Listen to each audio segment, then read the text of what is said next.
Hello guys, mega shout out guys. At ngayon pala guys ay papunta kami sa Filipino market, no. Galing kami sa galing kami doon sa Bangladesh market at ngayon ay papunta kami sa Filipino market.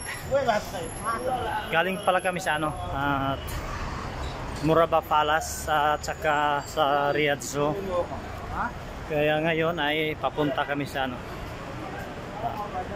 Pinoy market, may bibilhin lang tapos ay sasakay na kami ng bus pauwi. At tatlo pala kami kanina. At yung si Idol vlogs ay umuwi na. Kami na lang ni BM. Kasi iba yung bus sasakyan niya, iba yung number 150 ang sasakyan niya papunta sa bahay nila. At yung sa amin naman ay number 10 papunta sa dun sa namin bahay.